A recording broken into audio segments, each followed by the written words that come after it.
Bila jednom mala morska vila, živjela je na dnu mora u lijepoj koralnoj palači oko koje se prostirao veliki vrt. Morske su je životinje veoma voljele jer je bila dobra. Svima je pomagala i nikome nije učinila ništa nažao. Vjerojatno misliš da je morska vila bila radosna zato što je imala mnogo prijatelja i što je živjela u tako lijepoj palači. Nažalost, nije. Bila je vrlo nezadovoljna jer uopće nije htjela biti morska vila. Žarko je željela postati ljudskim bićem. Toliko je žudjela za tim da se nad morem moglo čuti kako jeca. Sve su morske životinje se osjećale s njom. Sipa, morski jež, meduza, veliki kit, mudri dupini, pa čak i proždrljivi morski pas, svi su joj htjeli pomoći. Kad je morska vila jednom tako gorko jecala, iznenada da se pojavi glasnik dobre vile i reče: ispunit će ti se 3 želje. Dobro razmisli, jer nećeš moći povući ni jednu želju. Uopće ne trebam dugo razmišljati, već godinama žudim da postanem ljudsko biće. Evo dakle moje prve želje. Želim postati ljudsko biće. Želim imati 2 noge. Druga želja, htjela bih živjeti što dalje od mora, kako ne bih poželjela ponovo živjeti na morskom dnu. I moja posljednja želja, neka me ljudi jednako vole, kao što me vole i ove morske životinje. Želje su ti ispunjene. Trebala bi poželjeti zdravlje. Zdravlje je najveće dobro na zemlji, ali ipak ti želim mnogo sreće. Budi dobar čovjek, kao što si bila i dobra morska vila. Glasnik je zatim nestao. Odjednom se začula strašna galama, zujanje i hučanje, siktanje i tutnjava. Potpuno se smračilo. Morska vila nije se ni pozdravila s morskim životinjama, već je sjela u maloj kućici na rubu nekog grada. Kako je ovdje sve lijepo, povikala je, i kako mi se želja brzo ispunila.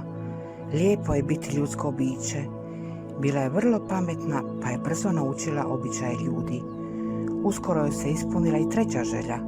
Svi su je voljeli, a prijatelji su je svaki dan posjećivali. Jedne večeri morska vila osjeti jake bolove. Zabolio je zub. Nikad prije nije joj ništa boljelo. Bila je očajna. Da sam barem ostala morska vila. Jao, lijepo je biti ljudsko biće, ali samo ako si zdrav. Jao, da sam barem još u moru. Da sam barem i dalje morska vila. Zaspala je potpuno iscrpljena. Sljedećeg se jutra bolovi nestali. Morska je vila pripovijedala svojoj prijateljici Kristini kako je prošle večeri bolio zub. Moraš ići zubaru i ako te danas više ne boli zub, moraš ići, inače će ti poslije još više boljeti, rekla je Kristina. Što? Moram ići zubaru? To se ne bih nikad usudila, odgovorila je morska vila blijeda od straha. Osim toga, uopće ne znam kako je to kod zubara. Naravno da o tome nije znala ništa, jer kao morska vila nikad nije morala ići zubaru. Znaš li što, igrat ćemo se zubara, predložio je Kristina. Tako ćeš steći predodžbu o tome što zubar radi i nećeš se više tako bojati. Kad čovjek nešto upozna, onda mu se to i više nije tako strašno. Dakle, igrat ćemo se kao da smo doista kod zubara. Ja se već bojim i kad pomislim da moram ići k zubaru. Još kad se sjetim kako moram sjediti na onoj stolici i otvarati usta, ne, želim se vratiti u more. Da sam barem ostala i dalje morska vila. Baš si kukavica, pa i ja sam malo uzbuđena kad moram ići k zubaru. Točno je da to nije baš ugodno, ali nije ni tako strašno da se moraš tako bojati. Dođi, sad ćemo se igrati zubara. Sjedi u ovaj udobni naslonjač i misli na nešto lijepo. Na primjer, na neku igru kad ti se čini posebno veselom ili na ljude koje voliš. Da, to mi se sviđa. Razmišljat ću o veselim stvarima, radovala se morska vila. Tako, sad zamisli da smo krenuli k zubaru. Ako se bojiš, pogledaj me i odmah počni misliti na lijepe stvari. Stesala se morska vila. Ta mi se misao uopće ne sviđa. Prijateljica se smijala. Naviknut ćeš se na to. Dođi, pokušat ćemo još jednom. Morsko vili sad više nije bilo tako teško pri pomisli na zubara, a treći put više se nije gotovo uopće bojala. Nije joj bilo tako teško ni u tome kad zvoni na vratima kod zubara, kako ulazi u čekaonicu, zatim u ordinaciju, kako sjeda u zubarsku stolicu. Sada otvori usta. Ja ću oponašati zvuk bušilice. Jao, povikala je morska vila i u tom strahu širom otvorila oči. Zamisli da je to zujanje, roj muha ili zvuk motorkotača. Tad više neće djelovati tako neugodno. Dakle, evo dolaze muhe. Bravo, odlično si se držala. Morskoj je sireni ta smiješna igra ipak bila malo neobična, ali kad su je nekoliko puta ponovile, pomislila na to kako u ustima ima motorkotač, učinilo joj se gotovo veselom. Tako, nastavimo s našom igrom, rekla je Kristina. Jasno je da te kod zubara može malo boljeti, ali zubobolja koju si jučer osjetila mnogo je gora od toga. Samo još malo i gotovo, bravo. Znaš što, danas poslije podne ja moram ići zubaru, možeš ići sa mnom, pa ćeš vidjeti kako to izgleda. Tako su obe prijateljice otišle k zubaru. Pomoćnica je otvorila vrata i upitala ih za imena. Potom su sjele u čekaonicu.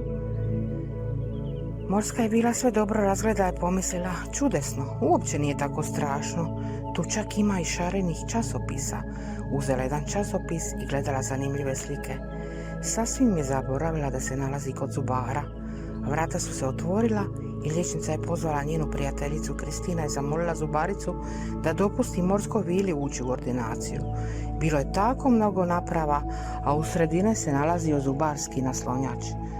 Prijateljica je sjela i otvorila usta, liječnica je kucnula u svaki zub. Evo, još jednog zločinca, našalila se i uzela bušilicu u ruku. Pomoćnica je stavila Kristini u usta neku zakrivljenu cijev. To je crpka za sline, objasnila je Morskoj vili.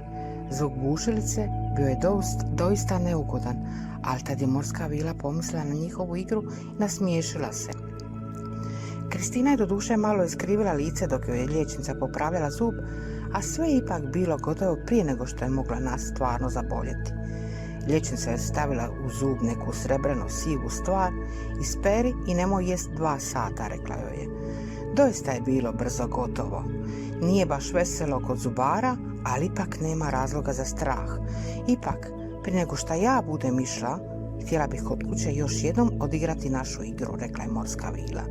I kad je doista išla zubaru, stalno je mislila na njihovu igru te zamišljala vesele stvari.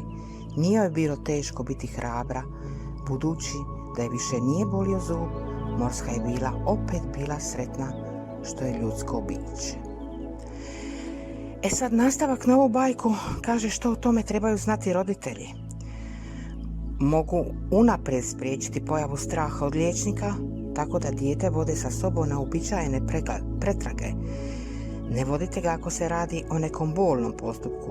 Dijete se mora naviknuti na odlazak liječniku prije nego što ga i samo mora posjetiti. Tako ćete djetetu pokazati da to doduše nije baš ugodno, ali je posve normalna stvar i pripada u svakodnevni život.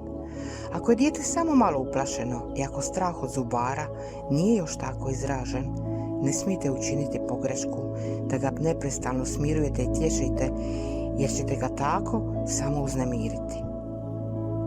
I naravno u nastavku uz sve ovakve priče možete vidjeti savjete kako roditelji postupati s djecom i objasniti im da prevladaju probleme koje oni misle da su veliki, a u biti rješivi.